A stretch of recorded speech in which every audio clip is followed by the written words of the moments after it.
And those are some of the headlines. This is Democracy Now!, democracynow.org, the War and Peace Report. We're broadcasting from Park City, Utah, from the Sundance Film Festival, the largest festival of independent cinema in the country. I'm Amy Goodman. A NATO convoy came under assault Thursday while carrying supplies through Pakistan to Afghanistan in a rare ambush inside Karachi. The convoy was attacked with guns and grenades on a main highway on the outskirts of the city. About 80% of the supplies for American and coalition forces in Afghanistan flow through Pakistan.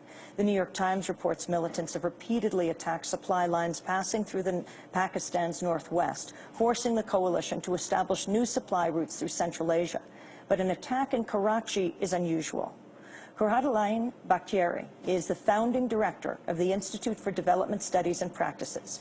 She joins me here from Pakistan, where she is returning in the next few days. Where do you live in Pakistan, and welcome? Thank you very much. My home is in Karachi. The level of rising militancy, if you could talk about what is happening right now in Pakistan, and what you feel the role of the United States does in Pakistan. You see, I'll try to give as much as I know about it and I understand it. You see, the level of growing gap between rich and poor is becoming so sharp, and it is so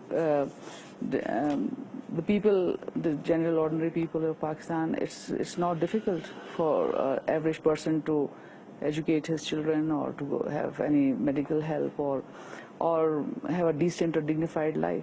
Now this issue is being, I think, captured in the name of religion or Taliban. The majority of the children who are not in school, the madrasas gives them a very easy way into so-called education with food and all facilities. But the regular schools are so few, not delivering what they're supposed to deliver, and the children coming out of those schools have not really any future or options for a decent or dignified livelihood.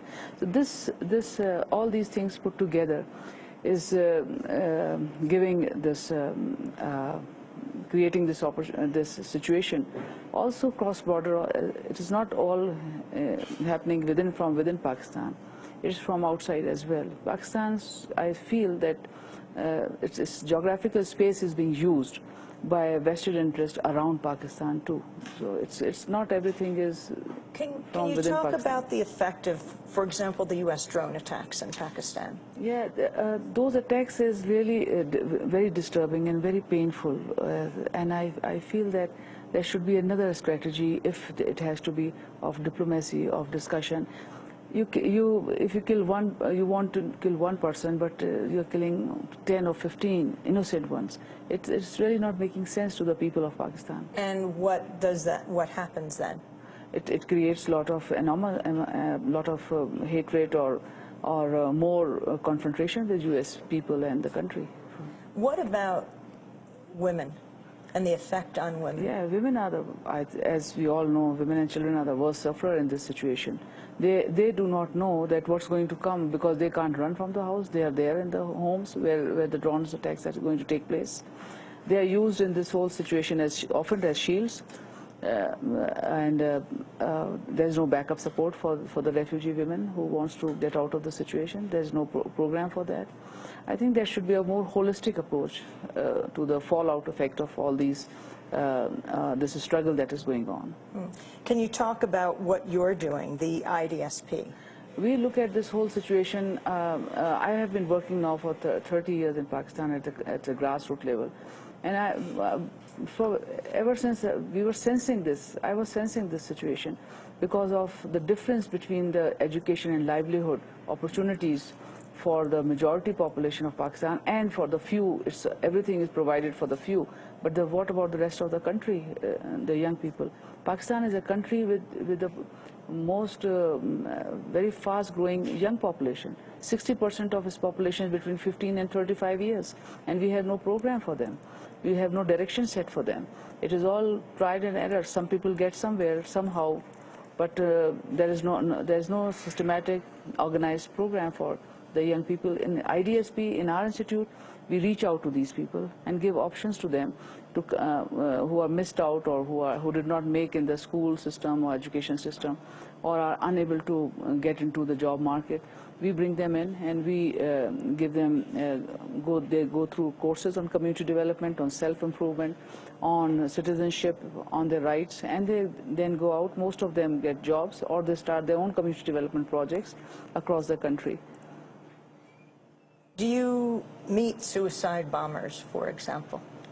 Or would-be suicide bombers? Not like as if you know who's suicide bomber or not. You don't come to know that way. But not so directly.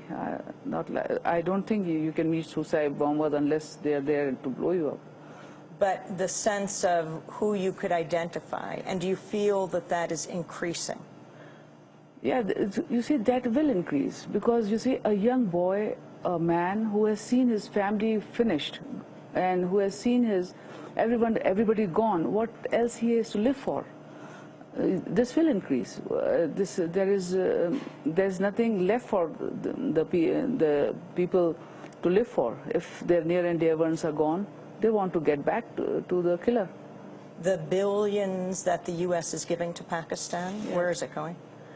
I don't know. U.S. should know where it's going. They should monitor their money, but I think it should go to the people, to the education, to develop the civil society, to help out people create their own local level institutions, to recreate the closed spaces of reflections, of dialogue, of bringing people out of fear and mistrust.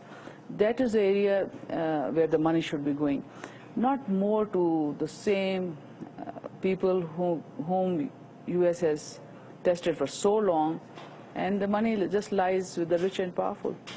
It doesn't trickle down, and U.S. doesn't monitor it well.